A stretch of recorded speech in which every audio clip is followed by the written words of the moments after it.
E a mesma coisa foi o que eu fiz ali. Eu estava dormindo nua, me enrolei no lençol, coloquei as minhas mãos sobre a cabeça dele, que ele estava sentado no chão, e falei: Deus, se tu tem plano, Senhor, na vida do Wilson, se tu tem plano na nossa vida, como um dia, Senhor, tu disse dentro da tua casa para mim, eu quero que o Senhor liberte ele agora das drogas. Eu quero, Senhor, que ele volte, Senhor, como se nada tivesse acontecido, mas para ele ser um servo seu, para ele ser um homem de Deus, porque se for para ele continuar nessa vida também, Senhor, pode deixar que ele morra. Sabe, irmã Sandra, vou te interromper novamente. O que eu admiro, irmãos, em Deus, é a bondade de Deus para a vida daquelas pessoas que Ele tem um plano. Talvez você agora que está ouvindo esse testemunho, você pode pensar: meu Deus, mas eu sou essa pessoa, eu sou um drogado, meus pais já me rejeitaram, a minha família já não me quer mais. Sabe, talvez você está nas condições em que eu vivi, mas eu quero dizer para você não desesperar, porque o Senhor tem plano na tua vida. Isso talvez hoje está acontecendo no lar de muitas mães, e muitas mães estão desesperadas. Minha mãe, uma vez ela chegou à minha casa, ela ficou envergonhada da situação que eu estava, ali no bairro BNH, em Cacoal. Meu pai, quantas as vezes chegou, ou estava dormindo e nós chegávamos em casa drogado, e ele se entristecia com a situação, mas ele clamava ao Senhor, ele buscava a Deus. E a Sandra, na hora que ela enrolou naquele lençol, que ela colocou as mãos sobre a minha cabeça, ela estava distanciada dos caminhos do Senhor, querido. Mas ela tinha o temor de Deus na vida dela. Eu não estou falando acerca de salvação. Talvez você é um desviado, está nas drogas. A Bíblia diz para essas pessoas nessa situação: veja a sua obra e ser sábio.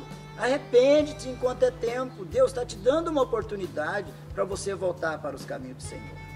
E quando ela colocou as minhas mãos, as pessoas que usaram droga, sabe que quando a cocaína, quando você entra numa overdose de cocaína, a tua boca seca, a sua garganta seca, a sua vontade é somente de beber líquido, água, água, água. Mas me aconteceu ao contrário. Quando ela colocou as minhas mãos e disse: Senhor, se tu tens um projeto na vida do meu marido, o Senhor cura ele agora. Se o Senhor não tem, leva ele, permita que ele morra. A oração da minha esposa foi uma oração desesperada. Talvez você já orou assim: Deus, eu já não aguento mais. O meu filho está nessa situação.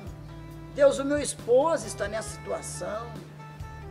Minha irmã, meu irmão, meu amigo, meu companheiro, não desespera. Deus vai fazer a obra na vida da tua família. Eu era o pior da família e Deus me escolheu. Eu comecei nesse dia quando a Sandra terminou de orar, eu comecei, ao invés de secar a boca, começou a vir uma baba. E dentro de poucos minutos eu estava curado, para a glória de Deus. Eu ainda deitei e dormi umas 2 horas, quando foi 5h30.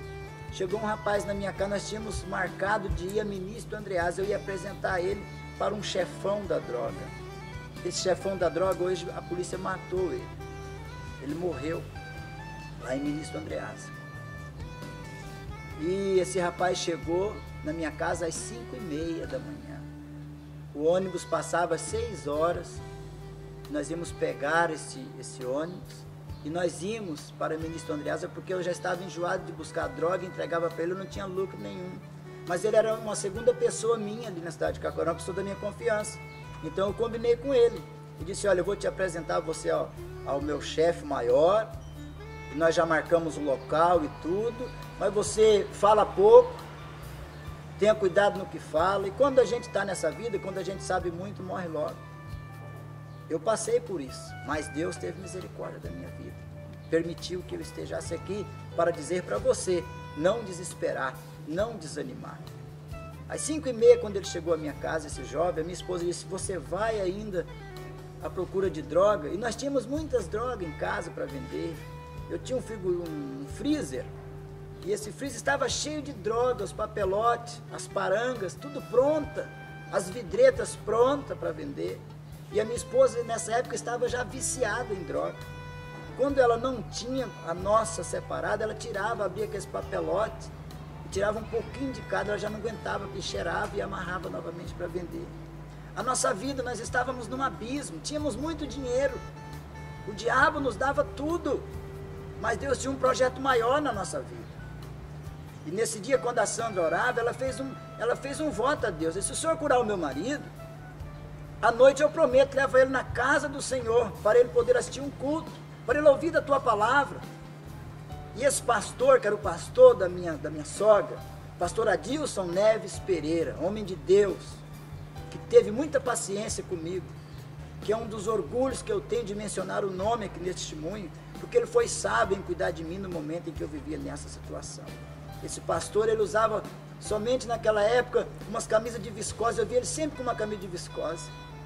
E esse pastor estava intercedendo também ao meu favor. E eu disse para minha esposa, eu vou. E a minha esposa disse, não vai, você vai morrer, vai acontecer alguma coisa. Eu estou sentindo que vai acontecer alguma coisa, não vai?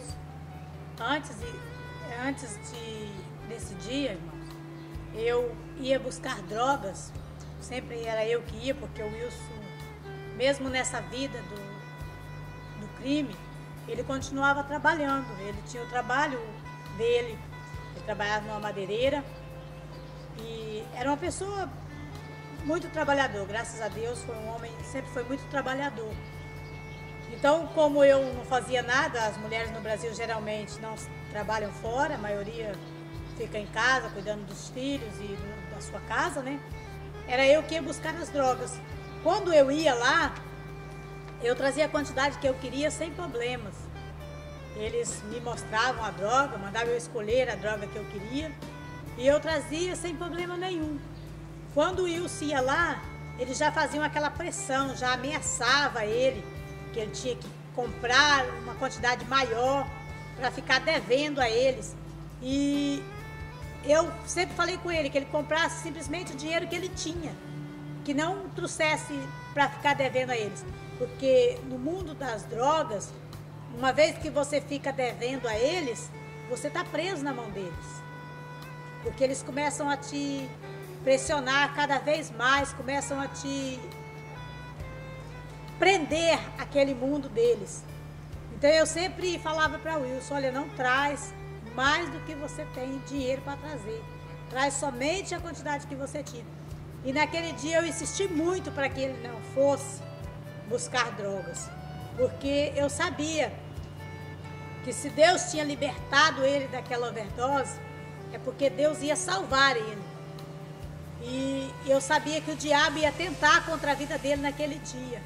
Então eu pedi a ele para que não fosse, porque eu temia pela vida dele, eu tinha medo que o diabo tentasse matar ele antes dele ir à igreja, antes dele ter um encontro com Deus naquele dia. Então eu insisti muito para que ele não fosse, mas ele temou e foi.